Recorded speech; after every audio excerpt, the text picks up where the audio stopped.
Here we go. That just explains the order of the meeting tonight, so you don't have to read it. Take that time for that. It's good to see all of you here this evening. We appreciate very much your interest in coming out tonight. Before we get into the actual debate this evening, we want to have a word of prayer, and Mike is going to lead us in a pledge of allegiance to the flag, and then we will begin. If you would bow with me. Almighty God, we thank you for this day. We thank you for all of the blessings that you give us on a daily basis.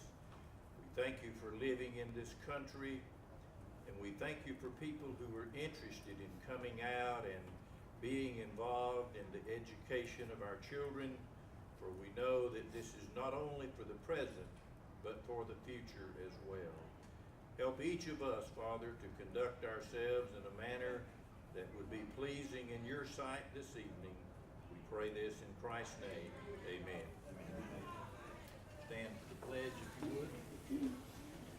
I pledge Allegiance to the flag of the United States of America and to the republic for which it stands, one nation, under God, indivisible, with liberty and justice for all. Thank you, and be seated. We do request that tonight, that during the debate, that you not make any kind of audible noises either in favor or against either of the speakers. Okay.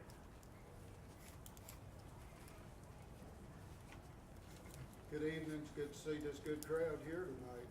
I'm surprised that we have a good crowd turnout. There's so much apathy out there about everything today involving any decision-making process. It's good to have you here tonight. It truly is. I'm Representative Mike Pitts. If anyone didn't know that, I filed a bill that consolidated the two school districts into one. I will go into my reasoning as to why. I'm not going to talk a long time tonight. We have 3 12-minute segments each, and I'm not going to go into great detail. I'm going to hit the top of it, and I'm going to take my last section of time to open it up for questions if you have any. Okay.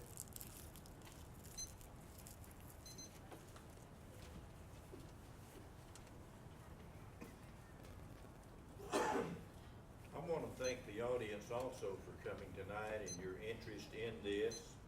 I also thank Representative Pitts for being here and agreeing and participating in the 3 debates that we've had on this topic around Laurens County.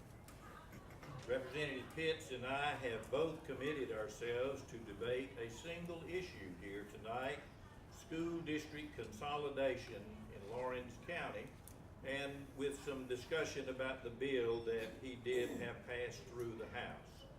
Now, you, the audience, are in a unique position tonight. You get to be the judge, the jury, and when it's over, to render a verdict in your own mind as to which case has been proven tonight. I want to make a couple of suggestions to you of things you might be thinking about as the debate goes along this evening. First of all, does each of us, when we are speaking, stick to the subject that we have agreed that we were going to debate?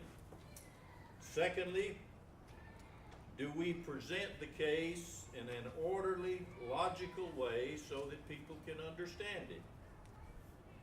Does each speaker support the position that they have taken with facts or just assertions?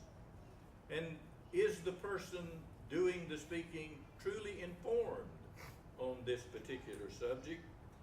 And finally, the last thing you might want to think about are the positions that are held, do they meet the common sense test? So, let's listen and learn and have a real debate tonight. Thank you.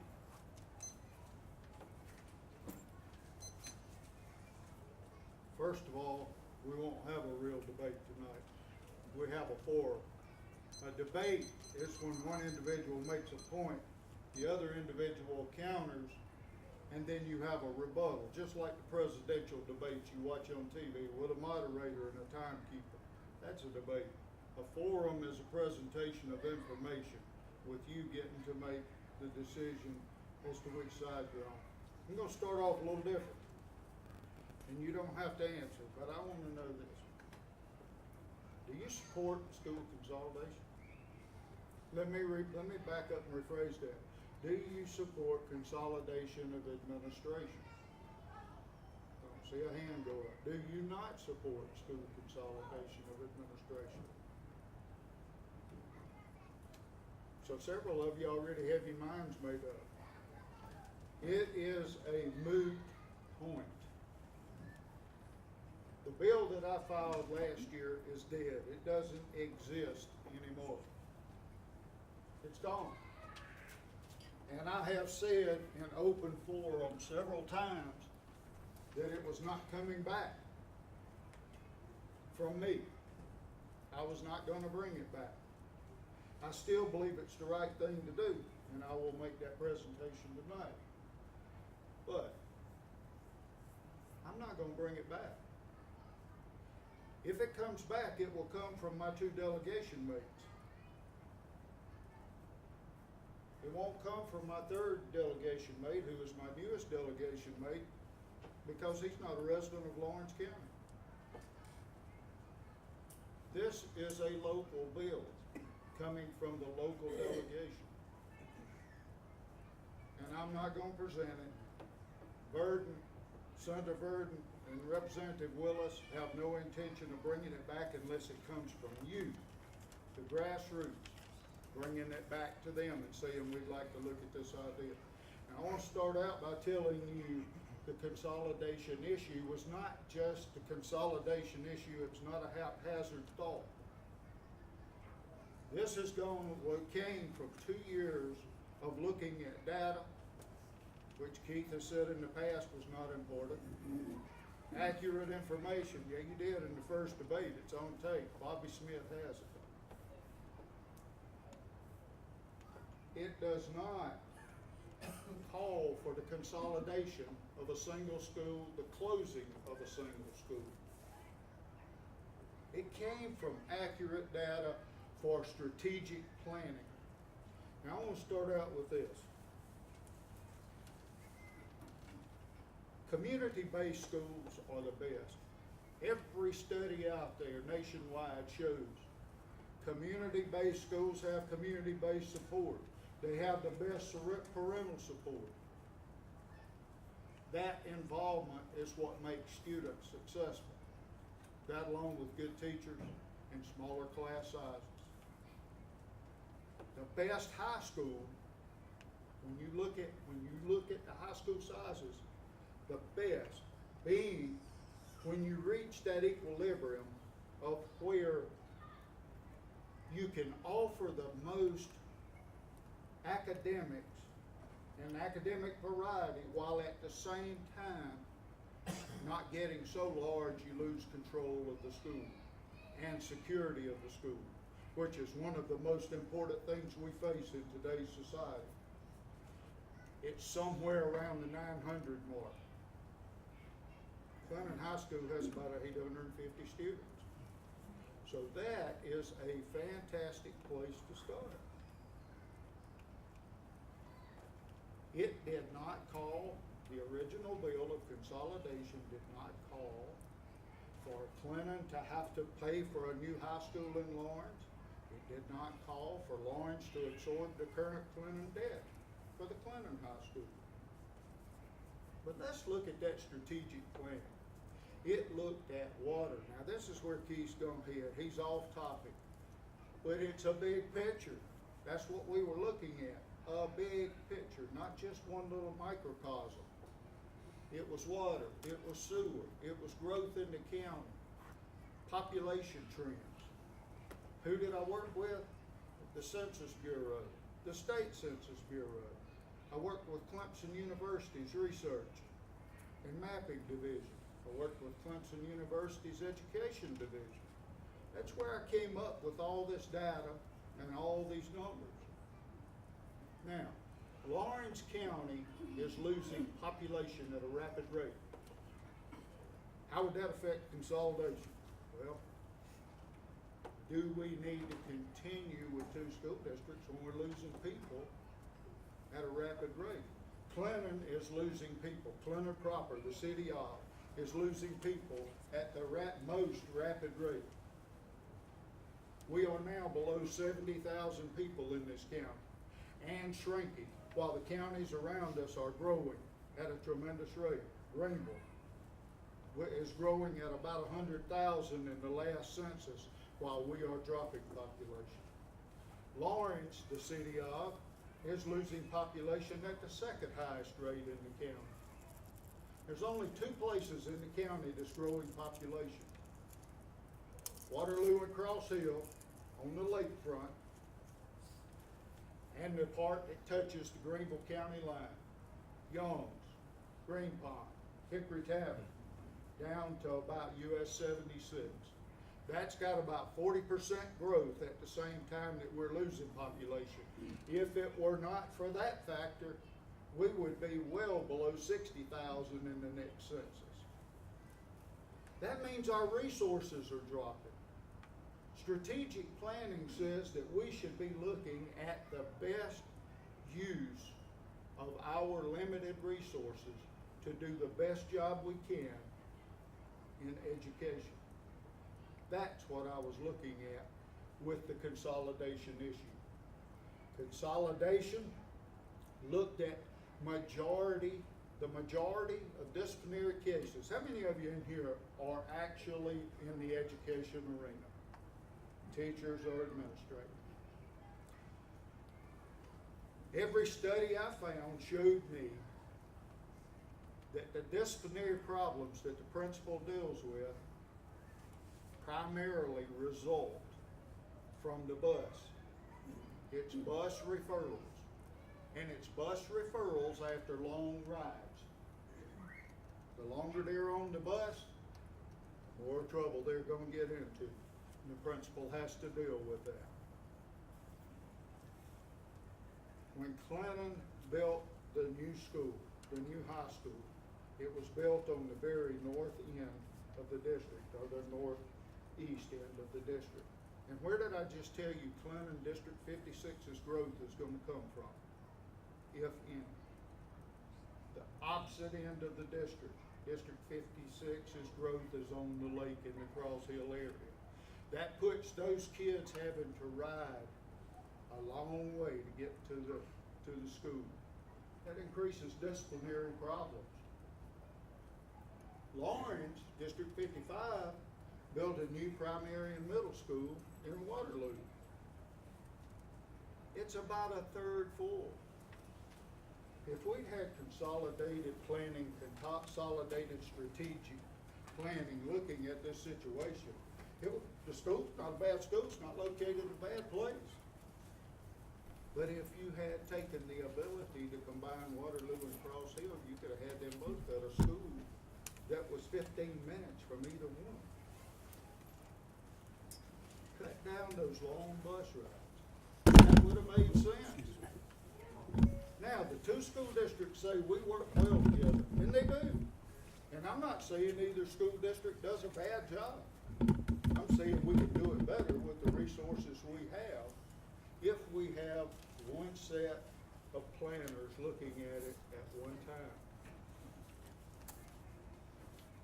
There's other ways to approach it, but I thought this was a good one. I'm going to stop right there, turn it over to Keith, and pick back up with my next one.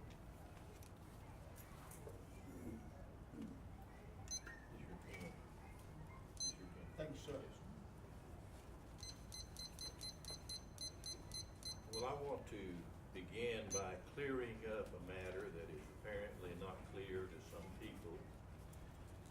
In the first debate, this came up, and Mike has repeated it a number of times since then. And at first I said, well, I'll just let that go. But Mike has just continued to beat the drum that this is not a real debate. In fact, there was a Facebook page on which Mike spoke recently, and he said concerning tonight's debate, I think this should be a real debate as constantly build, point, counterpoint, and rebuttal. Mike, I hope you haven't reached the stage in life that you think just because you say something, it's true. Listen to this. Webster's Dictionary on page 134, if you want to look it up, has this beside the word debate. It offers two definitions.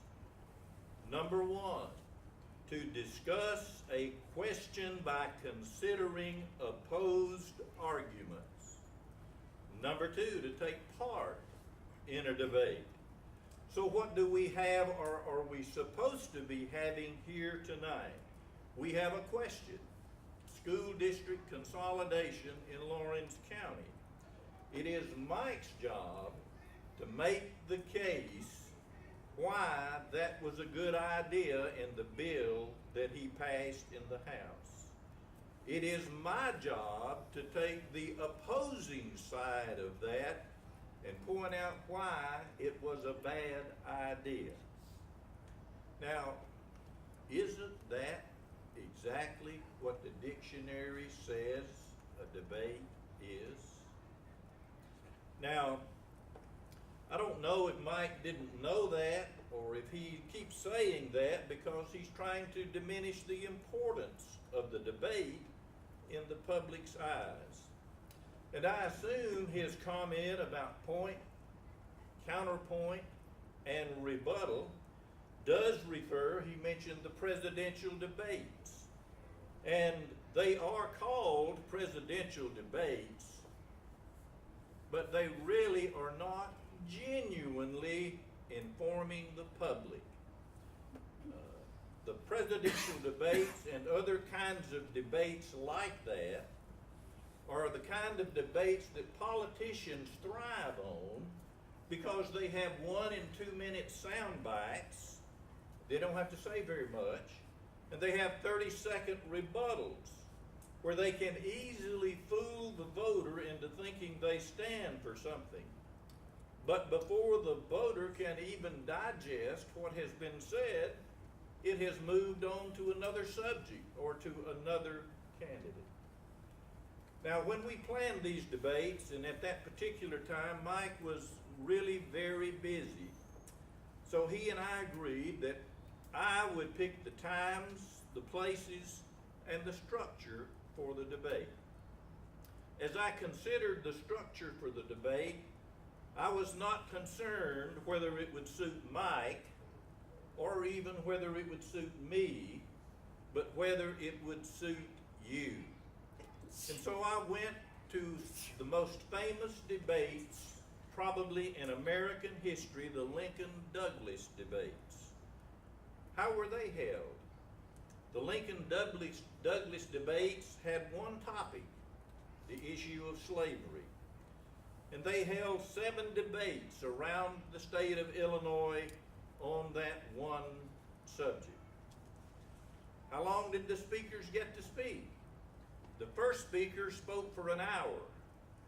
The second speaker spoke for an hour and a half. And then the first speaker came back to speak the final 30 minutes. These debates changed American history.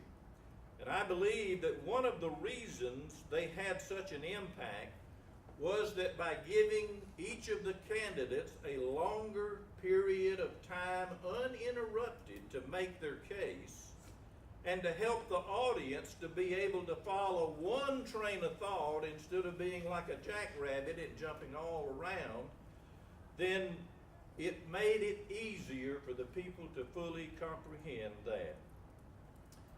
That is why I chose the format that we have used in this debate. Now, I didn't think y'all would go for 3 hours. So that's why I said that each of us would have 3 12-minute segments, 36 minutes each, to make our case. So, Mike, you may not think this is a real debate, but the dictionary and the history says otherwise. Now, let's continue this real debate. When it comes to government, our most precious possession are our liberties. The founders knew that this was key to the success of this nation. That is one of the reasons that elected officials, Mike and Mr. Gilliam, that's it, Doug, they take an oath of office. And that oath includes that they preserve and pass on these liberties to future generations. That's their job. But it's also our job to see that they do that. Now, I oppose this bill, first of all, because it affects our liberties in a negative way. How, you say? Well, I have a bar graph here that I want you to look at that I believe will illustrate what I am talking about. The two black bars, the longer ones that you see there, represent the districts as they currently are. District 56 is here. This represents the roughly 11,000 registered voters in District 56. And this over here represents District 55 and the 23,000 voters that are in that district. Now, this little bar down at the side of each of them, that represents one vote. And you can think tonight, that would be me, that's my vote. Now, what happens to your vote? Well, right now, you are 1 in 11,000 if you're in District 56. But if this consolidation bill had passed the full legislature, you would have had to add this much more, the 23,000 who are now in District 55. And instead of competing in a pool of 1 in 11,000, now you are competing in a pool of 34,000, the two combined. That's where you are in the district. Now let me ask you 3 questions here that will, I hope, help you to focus on this point. In a contest, is it harder to compete against 11,000 or 34,000? Is it harder to climb a hill that's this high or that goes all the way up to here? If you were trying to persuade people in an election, is it easier to persuade from 11,000 or 34,000? So what does all this mean? It means that you will have less power to influence education decisions about your children and future children in the district. The power is weakened in District 55 significantly. It is weakened dramatically in District 56. And it means that you will pass on less power to future generations. Now, in the first debate, when I put this up, Mike dismissed it, and he said, "Oh no, your vote won't be weakened. You won't water down your vote." But when I presented it again at the Hickory Tavern School, Mike did say and acknowledge, and I credit him for that. He said, "Yes, that's correct. That would happen, and you would lose a little bit of your vote in being watered down." So some people may say, "Well, that's just a little thing. Just losing a little liberty." Is there any such thing as just a little liberty that we can just give away?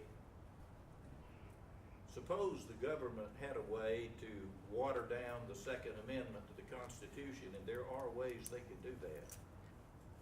Would you be for that? I don't think so. So we need to think about these particular things. Since the Revolution, we have not had our liberties diminished or taken from us by invading armies, but we have had them taken or diminished by those in power. When the people who we elect refuse to stand for our liberties, we, the people, are the last resort. It was the people of Lawrence County last spring when this issue came up who spoke up and spoke out as to why this is not the law right now. And I applaud the people for doing that. Finally, if we keep losing a little bit of liberty at a time, we will probably wind up like a grandfather who was once talking to, that Ronald Reagan was once talking about, and I paraphrase what he said. The grandson was talking to his grandfather, and he said, "Grandpa, what was America like when men were free?" Liberty is important. Thank you.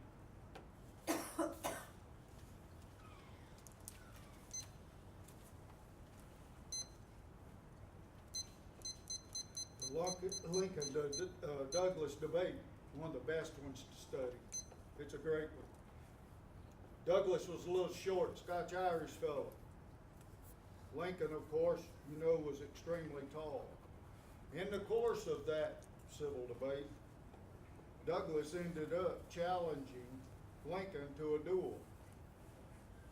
I'm not going to challenge you to a duel. Thank you, sir. Lincoln, here's what's great about it. Lincoln, being so tall and was the challenge, got to choose weapons. He chose sledgehammers in 6 foot of water. 6 foot of water was a little over Douglas's head. That was a good debate.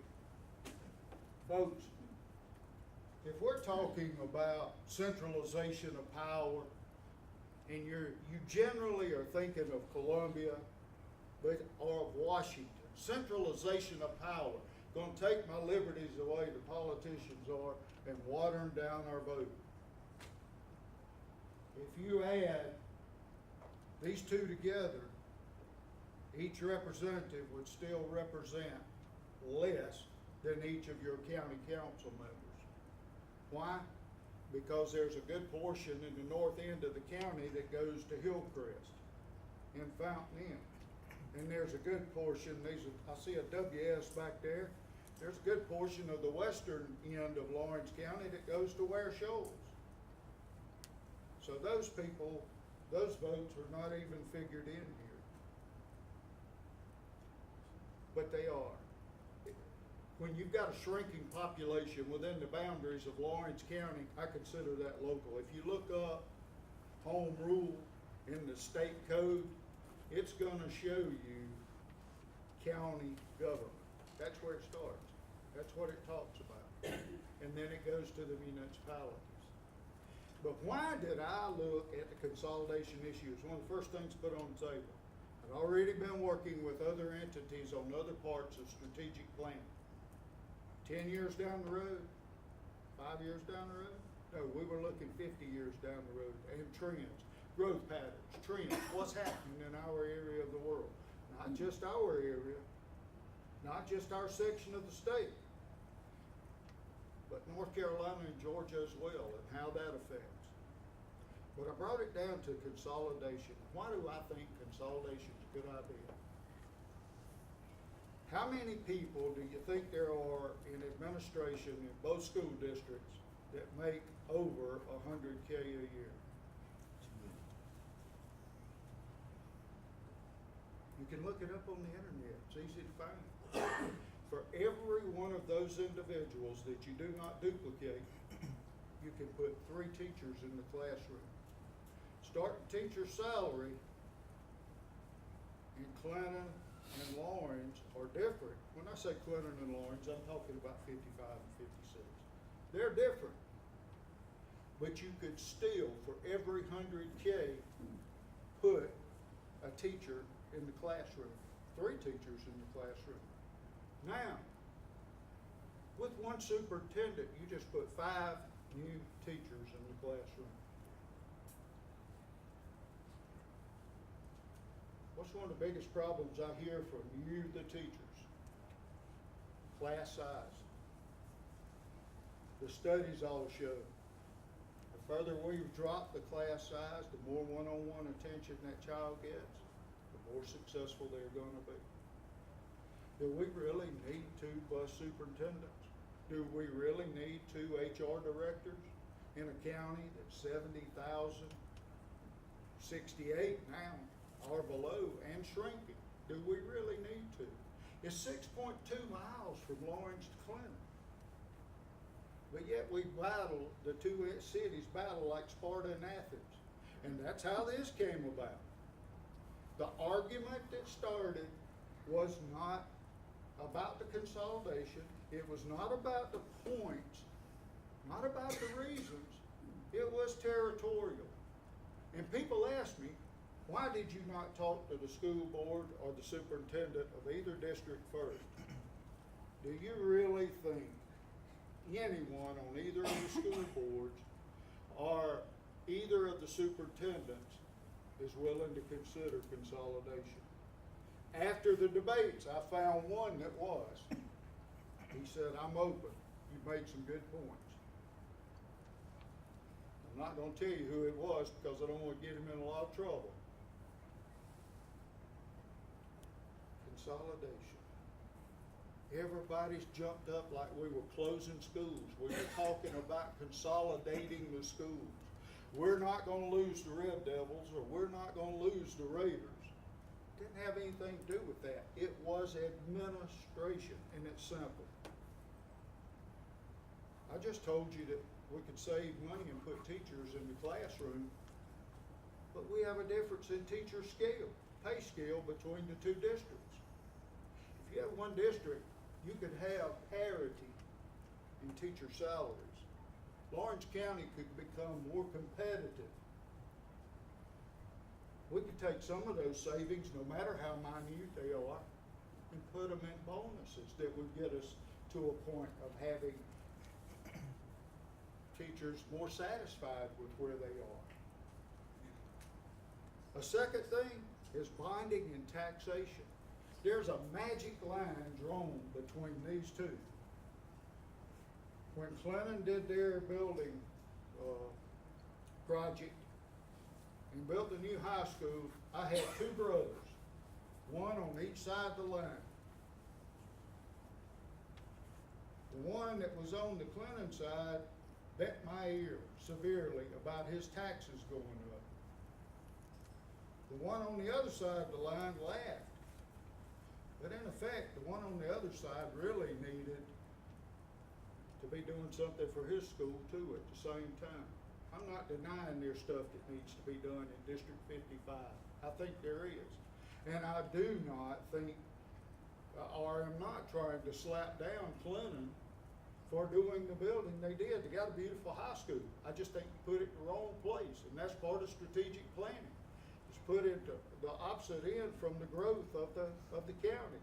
If it had been about Sterilite, you wouldn't have had those blow-home bus rides I was talking about earlier. You would have had about equal distance from the new growth and the old growth. But if you disappeared that magic line, you could disappear a lot of things that people now have to get the 2 districts to cooperate over. Like, my child would like to go right across the line to the school because he lives inside of it, at the Waterloo School. You can do things like that. Think about things like that. Attendance. There would be no having to go look it out of district. Do they work on that? Yeah, they work well together on that, but it would be so much easier if you had one school district working together on that strategic plan. One administrative office and O&M. If you had one administrative office, you've got one operations and maintenance budget. That operations and maintenance budget that you take away could be put in the classroom again, which is where the money should go to begin with, for crying out loud. District 51 and Hillcrest Recovery. The state just redrew the lines between Greenville and Lawrence counties.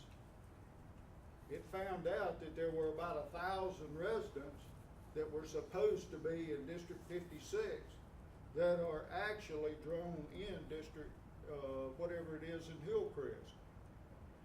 Those people should be coming to District 55. All of those are reasons for the consolidation. It's a simple equation. Now you talk about loss of liberty. Loss of liberty, I just said right here, still less than a county councilman's numbers, not even close. The second thing that Keith likes to talk about is access to the superintendent. A parent gets mad and needs to talk to the superintendent, or has issue and needs to talk to the superintendent. That doesn't happen. That stops at the principal level. How many parental conferences do you think either of those two superintendents have had since the beginning of this school year? I want you to think about that. It's an interesting one to think about. Keith, with that, I'm gonna turn it back over to you. How much time do I have left? 1 minute? 45. I'm keeping time over here because I may use it at the end. Well, you only have one more segment now. Sir? You only have one more segment, so you won't be speaking at the very end. Well, I can extend that segment. All right, you got a minute for it.